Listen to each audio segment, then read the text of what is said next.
सूक्ष्म वेद में हिरण्यकशिपु छाती तड़वाई, हर ब्राह्मण बाणा और कर्म कसाई। वो तो भगत कवावे और कर्म कसाई जैसे अपने पुत्र का शत्रु हो गया, मान बढ़ाई ईर्षा के कारण, तो राक्षस कहलाया। राक्षस स्वभाव को धारण किया हुआ मनुष्यों में नीच, बाप अपने पुत्र को मारने उतारू हो जाओ, उससे दुष्ट कोई है धरती पे।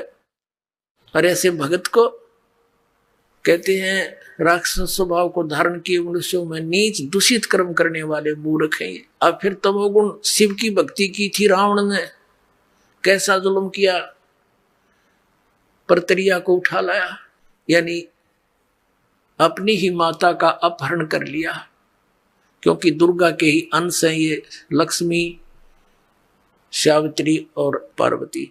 तो ये तीन यहाँ के स्वामी हैं जिनको ये भगवान कहा जाता था। अब तो हम इनको भगवान कहना जरूर पड़े, क्योंकि भगवान कहे बिना ये समझ में नहीं आवा हम किसके विषय में बोल रहे हैं। बाकी ये भगवान ये ईश नहीं है, ब्रह्मा विष्णु महेश। इसके बारे में शिव पुराण में ये कंसेप्ट क्लियर कर दिया जो कल आपको दिखा था। ये काल कहता है ब्रह्मा और विष्णु को कि यू आर नॉट गॉड, तुम ईश नहीं हो, तुमने ये बहुत गलत कर दिया, अपने आप को भगवान मान लिया। अब कहने का भाव ये है कि इस ब्रह्मा बड़े, विष्णु बीच वाले और शिव जी छोटे, ये तीन पुत्र हैं, तीन भाई हैं। और ये शिव का पुजारी कौन? तमोगुण शिव का पुजारी रावण, और उसके बड़े भाई की पत्नी उठा लाया श्री रामचंद्र अर्थात विष्णु की पत्नी सीता को। तो इससे दुष्ट कोई होगा, अपनी माँ पर नीत खराब कर ली। और इरादा यही बकवाद करने का था, वो तो शक्ति थी देवी में, परमात्मा रक्षक था उसका, वो कुछ बिगाड़ नहीं सका उस देवी का। लेकिन उसने घाट नहीं गाली, कसर नहीं छोड़ी बकवाद करण में। और आखिर में मांस खावे, शराब पीवे, कुत्ते वाली मौत मारा गया, राक्षस कहलाया। एक भस्मागिरी नाम का एक तमोगुण भगवान शिव का पुजारी था, भस्मागिरी। भगवान शिव के कैलाश पर्वत पर इसके द्वार के सामने नीचे न सिर करके ऊपर न पैर, सिरासन पर 12 वर्ष तक तप किया। एक दिन पार्वती ने कहा, हे महादेव, आप तो देवों के देव, सर्वेश्वर हो, महेश्वर हो, आपका पुजारी क्या मांगता है, इसको दे दो। शिव जी ने कहा, बोल भाई क्या मांगता है? उसने कहा, जी मुझे वरदान दे दो, वचनबद्ध हो जाओ तब मांगू। शिव जी ने कहा, चलो भाई मैं वचनबद्ध हो गया, मांग क्या मांगता है? तो वचनबद्ध हो दे, सीधा खड़ा हो गया, तो छोड़ दी भक्ति और कहने लगा, मुझे आप भस्म कड़ा दे दो। भगवान शिव के हाथ में भस्म कड़ा था, वो निकाल कर दे दिया। उसमें क्या विशेषता थी कि उसको किसी के सिर पे ऐसे करके न्यू कह दे भस्म, वो जल जाता था सामने वाला। अब जो ही उस भस्मागिरी यानी तमोगुण शिव के पुजारी के हाथ में भस्म कड़ा आया, उसी समय आंख बदल गया। ने बोला, बोले शंकर होशियार, अब तन मारूंगा, तुझे मारूंगा, पार्वती को अपनी पत्नी बनाऊंगा। हा हा हा, हो गया राक्षस का स्वभाव एकदम। अब भगवान शिव आगे और पुजारी पीछे पीछे स्पीड खींच रहे दोनों। अब पुजारी ने तेने सोची थी उम्र जा जो बटनटा कटेगा, सदा का काम साफ हुआ तेरा।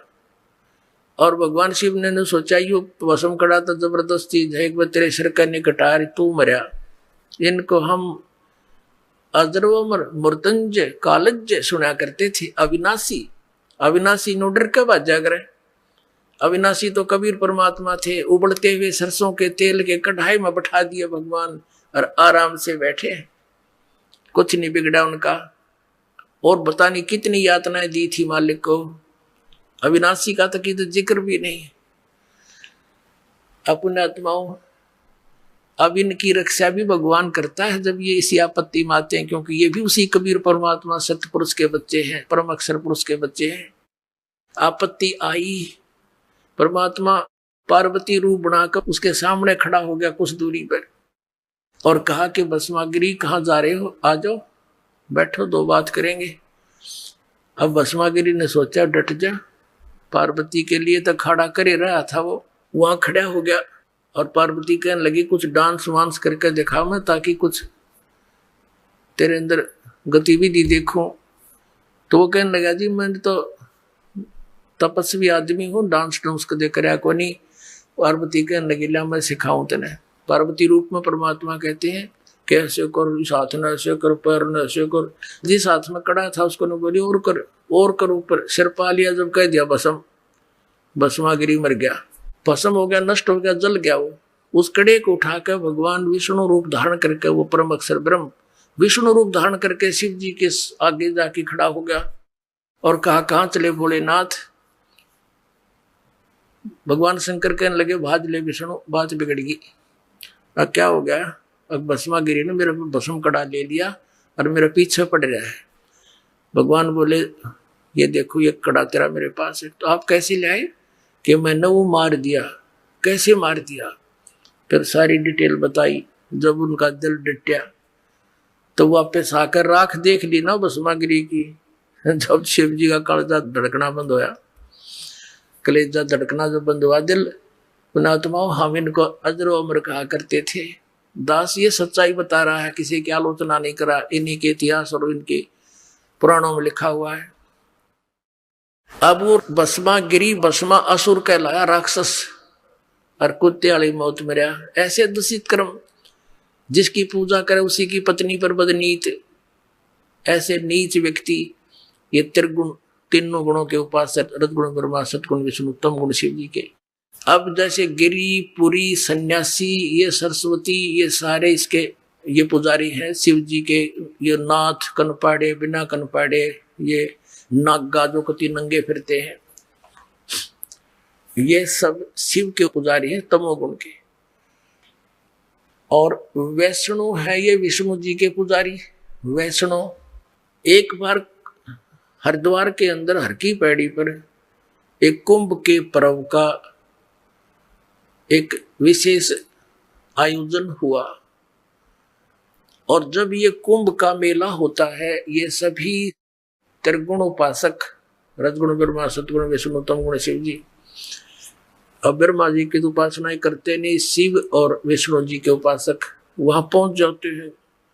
अपने अपने ग्रुप में इकट्ठे हो जाते हैं। पूरी एक ग्रुप में और गिरी एक ग्रुप में, नागा एक उनका अलग होता है समुदाय, और विष्णु के उपासक वैष्णो एक उसमें अपने खेमे में चले जाते हैं। जब वो स्नान का समय होता है उससे पहले ये सभी अपने अपने मुखिया के पीछे पीछे ग्रुप के ग्रुप चल पड़ते हैं। सबसे पहले नागा पहुंच गए, तमोगुण शिव के पुजारी। और हर की पैड़ी पर वो नहान का समय था उनका अपना बनाया निर्धारित। वहां जाकर के वो खड़े हो गए, नहाने की पोजीशन पकड़ी, स्नान करने की। इतने में वैष्णुओं का ग्रुप आ गया पीछे, इस सतोगुण विष्णु के उपासक। उन्होंने कहा ये नागाओ तुम पहले स्नान मत करना, हम सर्वश्रेष्ठ हैं, हम पहले स्नान करेंगे। नागा कहने लगे नहीं, हम सर्वश्रेष्ठ हैं, हम त्यागी और वैरागी हैं, हम निवस्त्र रहते हैं, इच्छा रहते हैं, हम सर्वश्रेष्ठ हैं, हम नहाएंगे, पहले स्नान करेंगे कुंभ के पर्व में गंगा में। वैष्णो कहने लगे तुम काहे के श्रेष्ठ हो, पशु की तरह नंगे फिरते हो, टट्टी के हाथ भी नहीं धोते, राख मसले फिरते हो, शरण फिरडो, चुप, खबरदार, जब पहले नहाए तो हम नहाएंगे पहले, हम सर्वश्रेष्ठ हैं, हम विष्णु जी के उपासक। अब वो तमोगुण के उपासक और ये सतगुण के उपासक बैठ गए दोनों। वो नाना भी भूल गए, हर की पैड़ी भी भूल गए, भगवान का प्रेम भी भूल गए, उद्देश्य भी भूल गए। लट्ठम लट्ठा केवल एक स्नान के ऊपर प्रथम और बाद में। जब 1 घंटा पीछे नाले कौन सा गंगा का पानी मलिन हुआ था। अकल देखो इनकी। कहते हैं 25,000 व्यक्ति ये त्रिगुण उपासक ये आपस में कट कर मर गए और वहां पर गंगा का पानी लाल कर दिया। 100 गंगा में बहते हुए जा रहे हैं, पड़े हैं जगह जगह, बुरा हाल हो गया, खून बहा दिया। अपने आत्माओं सूक्ष्म वेद में बताया है भगवान ने, तीर तुपक तलवार कटारी जमदड़ जोर बदावे है, हर पैड़ी हर हेत न जाण्या वाजा तेग चलावे है, काटे शीस नहीं दल करुणा ये जग में साध कमावे हैं। जो जन इनके दर्शन को जावे उनको भी नरक पठावे हैं। क्या कहा कि तीर तलवार निकाल के और डट के नो के युद्ध मचावे हैं ये। और हर पैड़ी हर हेत नहीं जाना, भगवान की पैड़ी कहे, भगवान का प्रेम भी उनके मन में नहीं आया। और तेरा गजब भैया। और काटे शीस नहीं दल करुणा ये जग में संत को आवे हैं। और जो जन इनके दर्शन को जावे, यानी इनसे कोई शिक्षा दीक्षा लेने जाओ तो उनको भी नरक पठावे हैं। ये गोटी नैये प्यावेंगे। तो पुण्यात्माओं, परमात्मा ने 600 वर्ष पहले कही थी ये बातें, हमारे हित में कहा था कि तुम ये पूजा ना करो, तुम पूजो मुझे, यानी परम अक्षर ब्रह्म है वो स्वयं। उसकी पूजा करने से आपका जन्म और मृत्यु का रोग, जरा मरण का रोग समाप्त होगा। इस जीवन में जो भी आपके प्रारब्ध में, आपके भाग में कोई ऐसी दुर्घटना, कोई अकाल मृत्यु या कोई भी आपदा होगी वो भी टलेगी। लेकिन उस समय इन त्रिगुण उपासकों ने, इन हमारे नकली हिंदू धर्म के नकली गुरुओं ने ये कहकर के कबीर साहिब तो अशिक्षित हैं, ये क्या जाने सदग्रंथों को, इसकी बातें मत मानना। उसका खामियाना आज तक भुगत रहे हम, उस अशिक्षा का। आज परमात्मा ने पहले हमें शिक्षित किया आप जी को, फिर दास की सेवा दे दी। अराध वही ज्ञान है, वही समाज है, सहर स्वीकार कर रहा है। एक बार इनका आग लगी थी, क्रोथा कांड करवा दिया था इन्होंने। और इसी कारण से इन आचार्यों ने, नकलियों ने, कि ताकि इनकी पोल ना खुल है, बेइज्जती ना हो जा, जनता से भाड़ में जाओ, इनकी दुकान चलती रहे, इनका ये उद्देश्य था। इतना बदनाम कर दिया इस दास को कि घर वाले भी मुंह मोड़ सकते थे जब सत्य से परिचित ना होते, शिष्यों का तो कहना क्या। लेकिन एक भी टस से मस नहीं हुआ, क्योंकि वो ऐसे घुट्टी प्यार रखी थी ज्ञान की, उनको सच्चाई की। तो वो कैसे दूर जा सकते हैं। शीश देने को तैयार हो गए कि हमारे साथ कुछ भी बने, सच्चाई यही है। और आज उसका परिणाम आप देख रहे हो, पूरे विश्व में ये ज्ञान फैल रहा है पुण्यात्माओं। वो सच्चाई जो 600 वर्ष पहले भगवान ने बोली थी, आपको थोड़ी सी झलक दिखाते हैं। 600 वर्ष पहले परमात्मा सतपुरुष परम अक्षर ब्रह्म ने स्वयं आकर सतलोक से और ये सच्चाई लिखी थी, 3 देव की जो करते भक्ति उनकी कदे ना होवे मुक्ति। गुण तीनों की भक्ति में ये भूल पड़ो संसारे, कह कबीर निज नाम बिना कैसे उतरो पार। असली नाम बिना, सही भक्ति बिना कैसे पार उतरोगे। देखिएगा, ये है कबीर सागर। ये कबीर सागर है, ये ग्रंथ पूरा देखिएगा, ये पूरा कबीर सागर है। और इसका हम देखते हैं ये कहां से छपा है। ये कबीर सागर संपूर्ण 11 भाग, खेमराज श्री कृष्णदास प्रकाशन, बंबई। इसके कौन है? कबीर पंथी भारत पथिक युगलानंद बिहारी द्वारा परिष्कृत यानी संशोधित है। ये मुद्रक है एवं प्रकाशक है खेमराज श्री कृष्णदास, अध्यक्ष श्री वेंकटेश्वर प्रेस, खेमराज श्री कृष्णदास मार्ग, मुंबई। इसके हम आपको ले चलते हैं। ये है ज्ञान बोध और बोध सागर। ज्ञान बोध तो चैप्टर है, बोध सागर खंड है 21 पृष्ठ पे। ये 21 पृष्ठ ब्रैकेट में इनके, ये तो हमने अपनी सुविधा अनुसार लगा रखे जानने के लिए। अब परमात्मा ने अपनी प्यारी आत्मा धर्मदास जी से कहा था, धर्मदास ये जग बोरा ना, कोई न जाने पद निर्वाण। निर्वाण माने मोक्ष मार्ग से कोई परिचित नहीं है धर्मदास जी। अब क्या बताया है, यही कारण मैं कथा पसारा, जग से कहिए वो राम नियारा। राम है ये, नाम नहीं है। यही ज्ञान जग जीव सुनावो, सब जीवों का भरम नसाओ। अब मैं तुमसे कहूं चिताई, तेरे देवन की उत्पत्ति भाई। कुछ संक्षेप कहूँ गहुराई, सब संशय तुमरे मिट जाई। कहता कुछ संक्षेप पर मैं बता दूंगा, उस समय तेरी बात बन जाएगी। भरम गए जग वेद पुराना, आदि राम का भेद न जाना। यो आदि राम है। राम राम सब जगत बखाने, आदि राम कोई बिरला जाने। ये राम शब्द है, यहाँ पर नाम नहीं है। ज्ञानी सुने, जो मैं बताने जा रहा हूँ धर्मदास, जो ज्ञानी सुनेगा वो तो कहेगा बस सच्ची है कथी, सारे प्रमाण है। ज्ञानी सुने सो हृदय लगाई, मूर्ख सुने तो गम न पाई।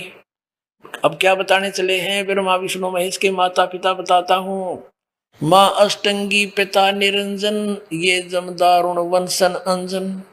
पहले कीन निरंजन राई, पीछे से माया उपजाई। परमात्मा ने पहले यानी कबीर साहब ने खुद पहले ज्योति निरंजन की उत्पत्ति की और पीछे से दुर्गा की। माया रूप देख अति शोभा, देव निरंजन तन मन लोभा। कामदेव धर्मराय सताए, देवी को तुरंत दरखाए। पेट से देवी करी पुकारी, साहेब मोहे करो उबारी। टेर सुनी सतगुरु तय आए, अष्टंगी के बन छुड़वाए।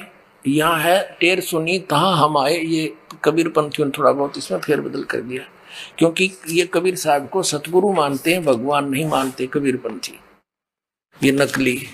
अब 22 पृष्ठ पे, धर्मराय को हिकमत कीना, नख रेखा से भग कर लेना।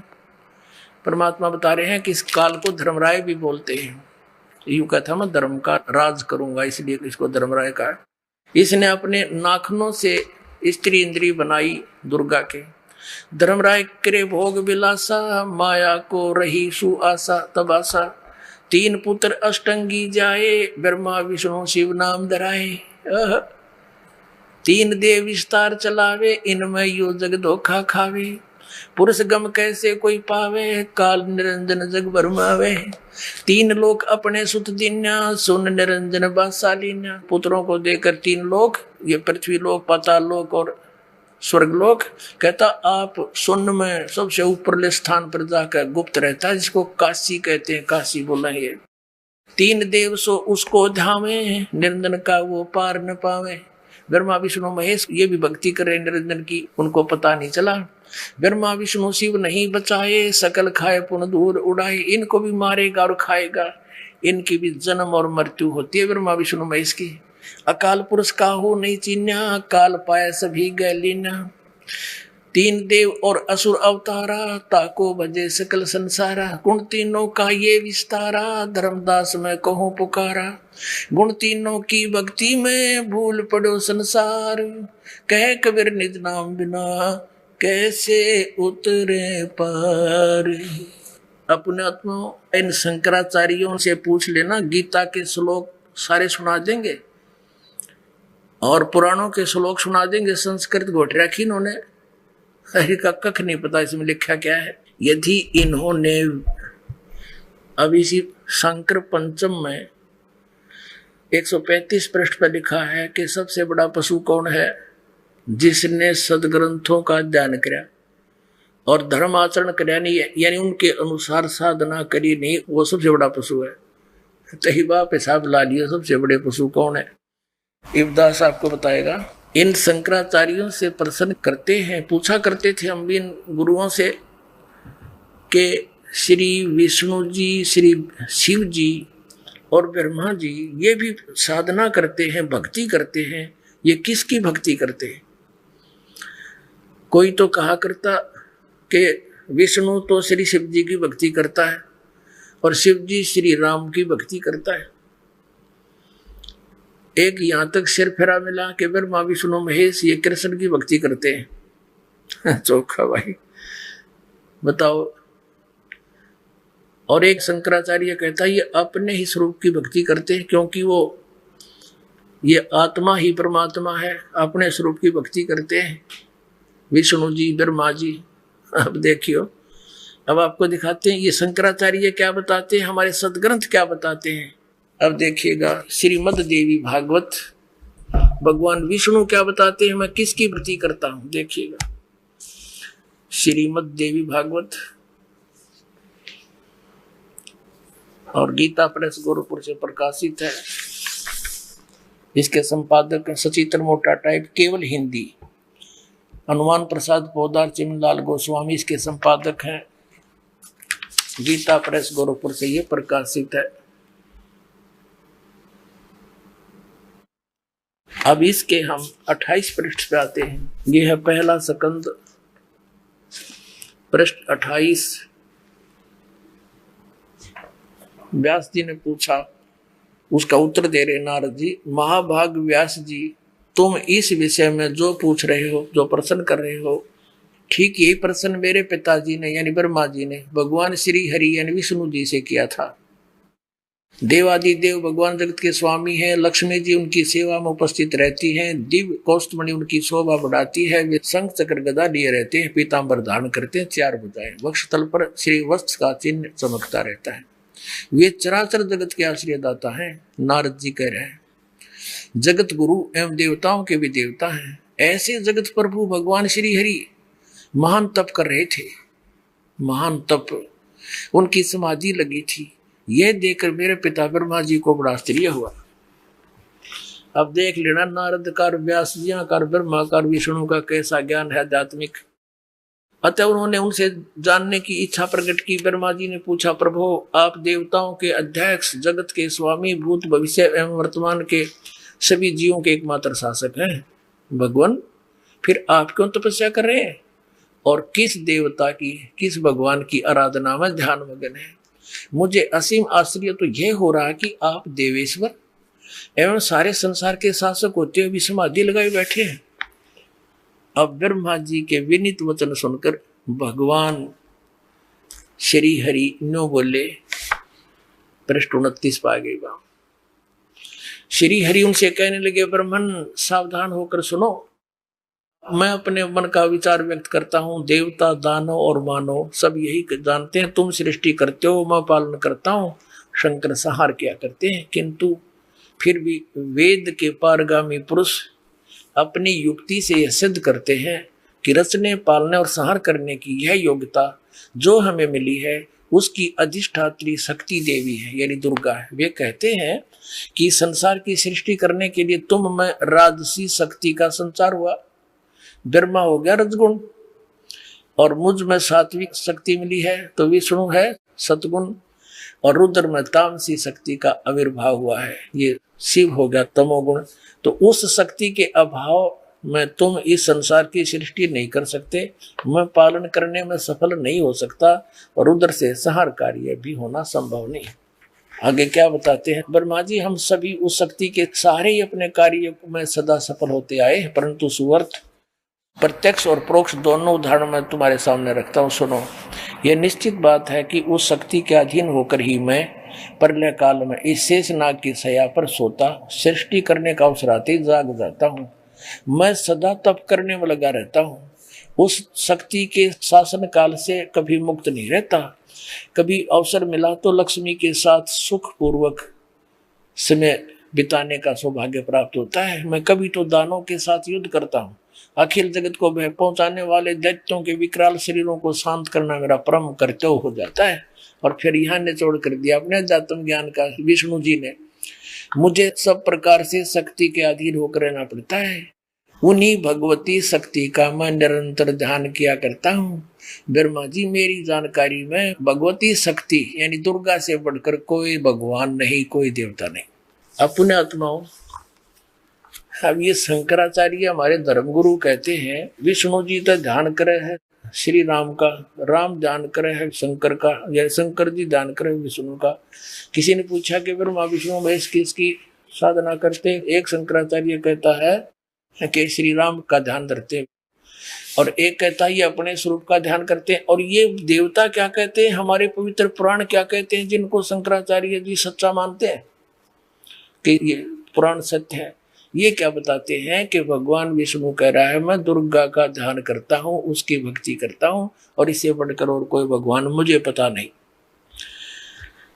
अब ये देवी क्या बताती है, पढ़िएगा 562 पृष्ठ पे हमारे सदग्रंथ थे। अब क्या बताते हैं, एक बार धर्मदास जी ने पूछा था जब आदरणीय धर्मदास साहिब जी को परमात्मा सतलोक यानी अपने निज धाम में ले गए थे, शाश्वत स्थान में, फिर उनको वापस छोड़ दिया था। फिर उन्होंने देख लिया था कि ब्रह्मा विष्णु महेश तो कहाँ तक स्थिति है इनकी, और ये परमात्मा स्वयं है। तब उन्होंने कहा था, भगवान ये वेद और ये पुराण, इसका मतलब ये सब झूठी है, क्योंकि आप परमात्मा। और ये बताओ, वेदों में लिखा है शंकर विष्णु भगवान है, ब्रह्मा विष्णु महेश अजर अमर है, और पुराणों में बताओ यही परमात्मा सर्वशक्तिमान अजर अमर लिखा है। तो इसका मतलब ये सब झूठे वेद और कतेब सब झूठे हुए। परमात्मा ने कहा कबीर साहिब जी ने कि वेद कतेब झूठे नहीं भाई, झूठे हैं ये समझे नहीं। ये पुराण वेद और गीता ये झूठी नहीं है, झूठे ये है जो इनको समझ नहीं सके। अब देखो श्री देवी जी क्या बताती है, 7वां स्कंद संक्षिप्त देवी भागवत 562 पृष्ठ पे देवी द्वारा हिमालय को ज्ञानोपदेश ब्रह्म स्वरूप का वर्णन। अब श्री देवी जी कहने लगी, पर्वतराज यानी पहले तो देवी ने अपनी बताया कि मेरी भक्ति करे तो भाई ऐसे ही कर दे, लेकिन ये ठीक नहीं। आगे क्या स्पष्ट किया है कि उस ब्रह्म का क्या स्वरूप है यह बतलाया जाता है, जो प्रकाश रूप सबके अत्यंत समीप में स्थित हृदय रूप गुहा में स्थित होने के कारण गुहाचर नाम से प्रसिद्ध और महान पद अर्थात परम प्राप्य है। वह समस्त प्रजा के ज्ञान से परे है, अर्थात किसी की बुद्धि में आने वाला नहीं है, यह तुम जानो। जो परम प्रकाश रूप है, जो सूक्ष्म से भी अत्यंत सूक्ष्म है, जिसमें संपूर्ण लोक और लोकों में निवास करने वाले प्राणी स्थित है, वह ये अक्षर ब्रह्म है। वही सबके प्राण है, वही सबकी वाणी है, वही सबका मन और वह सब परम सत्य और अमृत अविनाशी तत्व है। सौम्य उस वेदने योग्य लक्ष्य का तुम वेदन करो, मन लगाकर उसमें तन में हो जाओ। सौम्य उपनिषद में कथित महान अस्त्र धनुष लेकर उस पर उपासना द्वारा तीक्ष्ण किया हुआ बाण संधान करो। फिर भावनाभूत चित्त द्वारा उस बाण को खींचकर उस अक्षर रूप ब्रह्म को ही लक्ष्य बनाकर वेदन करो। प्रणव, प्रणव माने ओम त धनुष है, जीवात्मा साधना करे, ओम लेकर उद्देश्य ब्रह्म हो, यानी ब्रह्म की पूजा करे। या नीचे स्पष्ट कर दिया, उस एकमात्र परमात्मा को ही जाने, दूसरी सब बातों को छोड़ दे। अब दुर्गा कह रही है ब्रह्म की पूजा करो, विष्णु जी कह रहे हैं मैं दुर्गा तो ऊपर को भगवान ने का पता नहीं, मुझे नहीं मालूम। अब ये दुर्गा जी कह रही हैं कि उस एकमात्र परमात्मा को ही जाने, दूसरी सब बातों को छोड़ दे। यही अमृत रूप परमात्मा के पास पहुंचाने वाला पुल है। संसार समुद्र से पार होकर अमृत रूप परमात्मा को प्राप्त कराने का सुलभ साधन है। हम आगे देखेंगे। इस आत्मा का ओम के जप के साथ ध्यान करो। इससे अज्ञान में अंधकार से सर्वथा परे और संसार समुद्र से पार जो ब्रह्म है उसको पा जाओगे, तुम्हारा कल्याण हो। अब क्या है कि ओम का जाप करो और ब्रह्म प्राप्ति होगी। सो ओम तय वो ब्रह्म कहाँ रहता है ये देखिएगा 563 पृष्ठ पे आगे हम, वह यह सब का आत्मा ब्रह्म ब्रह्मलोक रूप दिव्य आकाश में रहता है, यानी ब्रह्मलोक में स्थित है, वहां रहता है। अब पुण्यात्मा, अब देखो क्या कंसेप्ट क्लियर हुआ। अब हमारे शंकराचार्यों को तो ज्ञान है नहीं, जो कोई गटबट मारे वो उसकी कहता उसकी भक्ति करता है, उसकी करता है। ये स्वयं कह रहे हैं कि मैं तो दुर्गा की भक्ति करता हूँ, भगवान विष्णु कह रहे हैं देवी की भक्ति करता हूँ, और इससे ऊपर मैं किसी देवता के बारे में मैं नहीं जानता कि कोई और भगवान भी है। दुर्गा जी कह रही है कि तुम सब बातों को छोड़ दे, ब्रह्म की पूजा करो। ओम नाम है, वो ब्रह्म लोक में रहता है। श्रीमद् भगवत गीता अध्याय नंबर 8 के श्लोक 16 में कहा कि ब्रह्म लोक पर्यंत सभी लोग पुनरावृत्ति के अंदर है, वहां गए हुए प्राणी भी वापस जन्म मृत्यु में आते हैं, उससे शाश्वत स्थान नहीं मिल सकता, सदा पूर्ण रूप से मोक्ष नहीं हो सकते। जैसे 15वें अध्याय के 1 से लेकर 4 में गीता जी में कहा है कि तत्वदर्शी संत मिलने के उपरांत परमेश्वर के उस परम पद की खोज करनी चाहिए, जहां जाने के बाद साधक फिर लौटकर वापस संसार में कभी नहीं आता। और जिस परमेश्वर ने सब ब्रह्मांडों की रचना की है, गीता ज्ञानदाता कहता है केवल उसी की भक्ति करो, मैं उसी की शरण में हूं, और पूजा मत करो। अपनी को भी रिजेक्ट करता है, केवल उसी की भक्ति करो।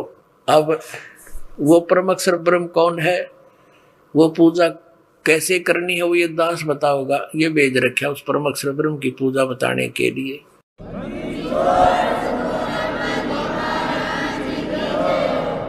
अपने आत्माओं सत्संग तो बहुत करने को दिल करता है, परंतु गर्मी का मौसम है, सर्दियों में तो कई कई घंटे लगे रहता था दास साहब को या घूटी पिलाने के लिए। पुण्यात्माओं, आप बच्चे हो और ये दास, जैसे आप तो ऐसे बच्चे हो जैसे जब बच्चे को भूख लगती है, वो खेल रहा होता है गली में, माता को पता होता है कि मेरे बच्चे को भूख लग आई होगी, उसको लावेगी उठा के गली में थे और फिर दूध पियावेगी। वो दूध पीता पीता भी न सोचे एक बार छोड़ दे माँ फिर खेलने जाऊं, यानी दूध पीता पीता भी न रहा, दूध पी के फिर भाग दे और माँ उसने सीने का लगाओगी, बेटा ले पी थोड़ा सा और पी जा, और वो ने सोचे छोड़ते ही भाग लो खेलन के, फिर वो प्या के छका के न छोड़ दे ले तो खेल भी आई। तो पुण्यात्माओं, ये आत्मा की खुराक है जो आपको ये दास उस सत्यनारायण कथा को सुना रहा। सत्यनारायण माने अविनाशी परमात्मा। ये श्री विष्णु जी को सत्यनारायण बताया करते हमने, और शंकर जी को अजरो अमर।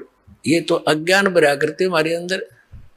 तो ये दास आपको इस सत्संग के माध्यम से परमात्मा की आत्मा, आप उसके बच्चे हो और दास आपके लिए बना दिया यू एक दाई आया समझ लो, और आप यहाँ बुलाए जाते हो, आपको अमृत दूध पिलाया जाता है और पीते ही आप फिर भाग जाते हो, क्योंकि छका दिए 10-15 दिन खूब आप तरफ रहोगे, फिर आपको बुलाया जाता है, कहकर बुलाया जाता है कि ऐसे नहीं आओगे तो अच्छा नहीं रहेगा है, और फिर आप आते हो, दूध से आपको छिका देते हैं। यहाँ बैठे बैठे भी आपने सोचो कल वो करना कोई बात ना, वो भी कराइयो फिर दूध भी पी जाइयो। बोलो सतगुरुदेव।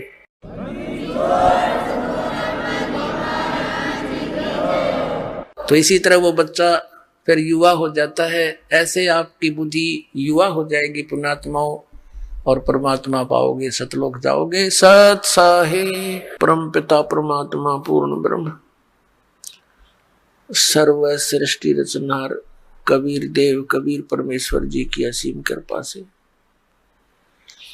आप पुण्यात्माओं को ये सुअवसर प्राप्त हुआ कि आप सत्संग सुन रहे हैं। पुण्यात्माओं, हम बहुत भयंकर लोक में अपना टाइम पास कर रहे हैं, और जिस लोक में हम रह रहे हैं यहाँ का जो रब है, भगवान है, गॉड है, यहाँ का जो स्वामी है, ये एक खलनायक समझ लो।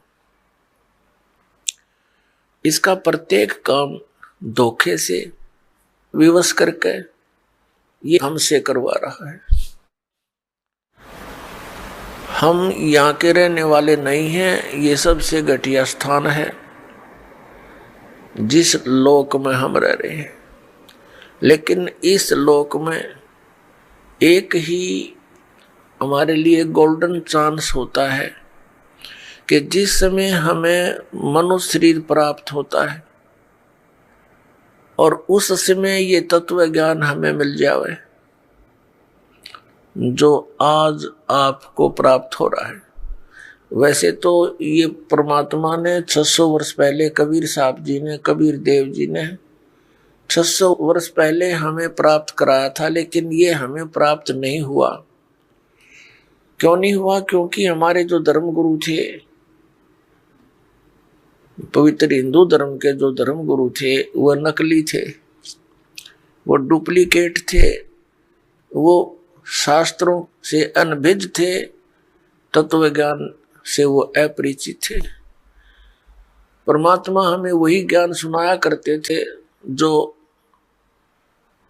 आज आपके समक्ष ये दास सुना रहा है। लेकिन इन स्वार्थी व्यक्तियों ने, तत्व ज्ञानहीनों ने परमात्मा के उस सत संदेश को हम तक पहुंचने नहीं दिया। इन्होंने हमारे साथ एक शत्रु का रोल किया और काल के दूत का काम किया। परमात्मा बड़े दयालु हैं। जैसे आपको पहले भी सत्संग में सुनाया, परमात्मा से इस काल भगवान ने पहले तो वर मांग लिया, वचनबद्ध कर लिया कि आप मुझे कुछ सुविधाएं और दे दो, मेरे लोक में कम है।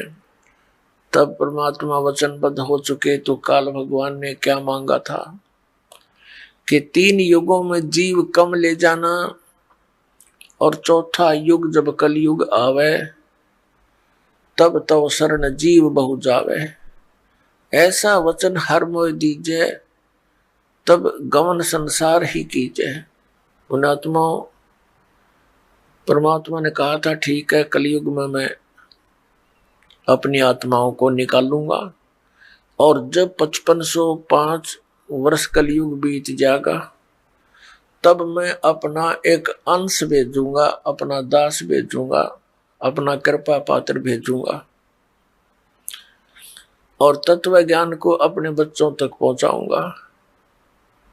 पुण्यात्माओं, ये सौभाग्य आपका इस प्राइम टाइम में, आपका मनुष्य जन्म या बिचली पीढ़ी कलयुग की, और परमात्मा ने आपको शिक्षित किया। नहीं तो चौथा युग आ गया था। ऐसे ही दादे परदादे अपने परंपरागत कर्म को ही करते हुए आ रहे थे। जैसे किसान है, वो अपने पुत्र को किसान की ट्रेनिंग देता था, वो अपने पुत्र को किसान की ट्रेनिंग देकर चला जाता था। उसी क्रियाओं में हम लगे रहा करते थे।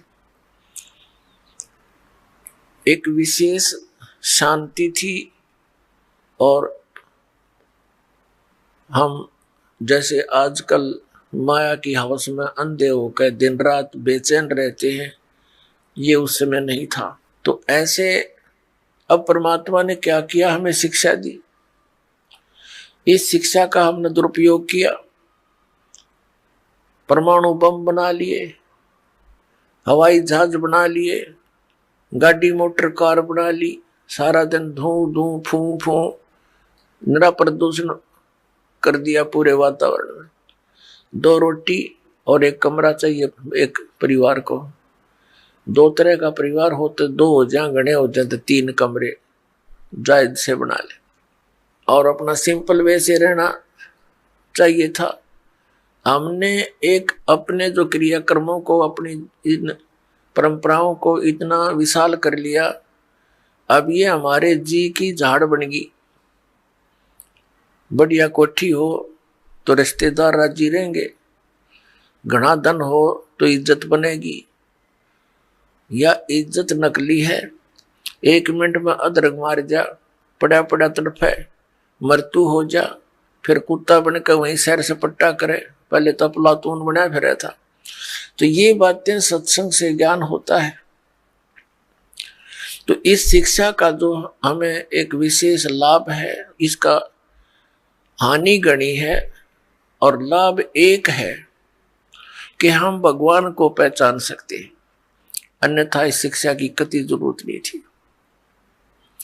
इसने हमें बेईमान बना दिया, इसने हमें इतना चतुर बना दिया, भाई भाई का प्यार रहा नहीं, बहन भाई के साथ मुकदमे, माता पिता की तरफ विशेष लगाव रहा नहीं, क्योंकि हमें एक ही पढ़ाई पढ़ ली हमने, माया घनी हो, बढ़िया कोठी हो, कार हो, ये सब अज्ञानता का ही पर्दा हमारी आंखों पर पड़ा हुआ है, अंतःकरण पर डला हुआ। तो इसका इस सत्संग से निवारण होगा। तो पुण्यात्मा, पहले हमारे पूर्वज शिक्षित थे और जिनको हम अपने धर्मगुरु मानते थे, ये केवल अक्षर ज्ञान अवश्य रखते थे लेकिन सदग्रंथों से अपरिचित थे। तो पुण्यात्मा, परमात्मा प्रत्येक युग में आते हैं और अपना ये तत्व ज्ञान जो 5वां वेद ये सुनाते हैं। अब जब परमात्मा ने उस 5वें वेद में आकर बताया है, अपनी प्यारी आत्माओं को मिलते हैं जो उनके बहुत कृपा पात्र होते हैं। वैसे तो उनके सभी ही प्रिय हैं, चींटी से लेकर हाथी तक, रंग से लेकर राजा तक, हम एक ही परम पिता के बच्चे हैं। चाहे किसी मजहब धर्म से हम संबंधित रखते हो, लेकिन हमारा मूल पिता एक ही है। वो कबीर देव है, वो परम अक्षर ब्रह्म है, वो हमारा जनक है। यहाँ तो हम काल के अधीन होकर के इसके संकेत से अब हम नाच रहे हैं। उस परमेश्वर के सभी वैसे तो बच्चे हैं, लेकिन पिता अपने उस बच्चे को ही घर का कारोबार संभलवाता है जो संभालने योग्य होता है। उसी को अपनी तजूरी यानी सेफ की चाबी देता है जो उस धन को संभाल सके। नादान बच्चे को दे दे तो वो आप भी खराब करे और न भी खिलावे, तुरंत ही निर्धन हो जावे। तो इस प्रकार परमात्मा के विधान में लिखा है वेदों में कि वो परमेश्वर ऊपर रहता सचखंड में, जिसको ध्युलोक कहा है वेदों में, और वहां मनुष्य सदृश है वो, लेकिन उसका शरीर बहुत तेजों में है। वहां से जब नीचे आता है तो अपने रूप को सरल कर लेता है, हल्का तेज पुंज का बना लेता है, और वहां सह शरीर आता है और नीचे अपनी अच्छी आत्माओं को मिलता है। ये पांचवा वेद वाला ज्ञान उनको सुनाता है। उनमें से कौन कौन है जो दास को अब कलयुग के अंदर पता है कि किन किन को परमात्मा अपने विधान अनुसार मिले। आदरणीय धर्मदास साहिब जी बांधवगढ़ वाले, आदरणीय मलुकदास साहिब जी, आदरणीय दादू साहिब जी, आदरणीय नानक साहिब जी जो सिख धर्म के प्रवर्तक माने जाते हैं, आदरणीय गरीबदास साहिब जी गांव छुडानी जिला दद्दर हरियाणा वाले, आदरणीय घीसा दास साहिब जी गांव खेखड़ा उत्तर प्रदेश जिला मेरठ। इन पुण्यात्माओं को परमात्मा आकर मिले। ऋग्वेद मंडल नंबर 9 सूक्त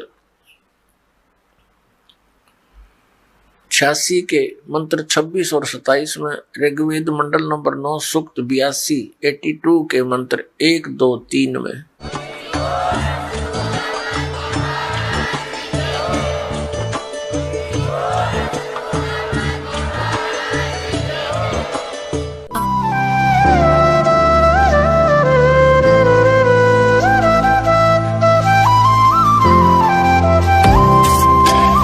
सत सही